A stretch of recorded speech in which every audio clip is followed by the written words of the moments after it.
Hello and welcome back to CVST Clacton IT Club.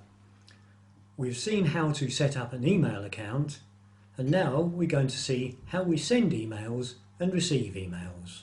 The best way to manage your email account is to use the app that's provided on your laptop, your tablet or your smartphone. Here is Fred Bloggs' email account using his app. On the left you can see his account name, fredbloggs326@yahoo.com. Depending on the app that you are using, on the screen you will see an Add New Mail button. This could be the words Compose Message, or Add, or just the plus sign. If we click on New Mail, the screen on the right hand side starts a new mail. On the mail you see already filled in the From field. It shows who it's coming from. We need to fill in the address of the person we're sending the email to, exactly the same as we would by using an envelope in the Royal Mail. The address must be a set of letters and numbers followed by the @ sign and the name of the provider. Fred is going to send an email to startingoutwithemails@aol.com.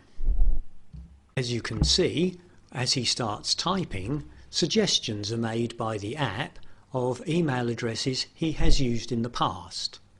If it doesn't identify an email address that has been used in the past, it will wait until the complete email address is typed in. Next is the subject line. This is what is the email about. Fred wants to talk about joining the club. Next field is the body of the letter. This is the text that you want the person who's receiving the email to read. As you can see, Fred is asking how he can join the club. In Fred's email account, he has pre-prepared his signature, which appears on the bottom of the email. When Fred has finished writing the email, he can now send it. On the top right hand corner of the app, there is the send button. If he doesn't want to send this, he can discard his email by pressing the dustbin button. Once Fred has sent the email disappears from the right hand side of the screen and will now appear in his sent file.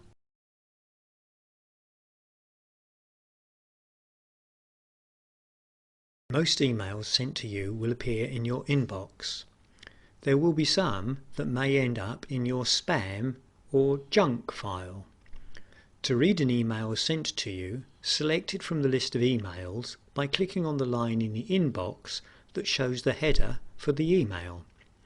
The email you select will either open in a new window or as part of the main screen. Either way, you'll be able to read the contents of the mail from this screen. If it is a long email, you may need to scroll down the page to see all the text. You are likely to receive these types of email. Information, sales emails from companies that need no response. Emails from companies that will require some action, a response that may be that action.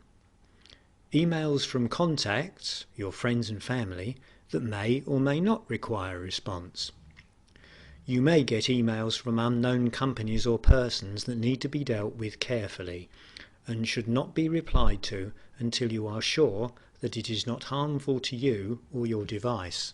Once you have opened an email and read its contents and decided it requires an answer, you can now write the response. There will be an option to reply to the email. When clicking on the reply icon, your system will open a blank email in the same way as we did when we sent an email. However, in this case, the email address of the recipient and the subject will already be filled in.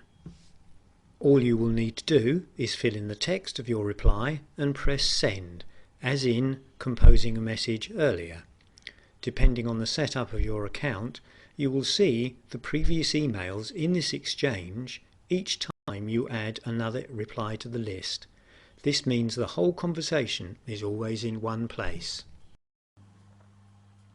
Well, thank you for watching. Hope you enjoyed it. Hope you found it informative, and we'll see you again soon at CVST Clacton IT Club.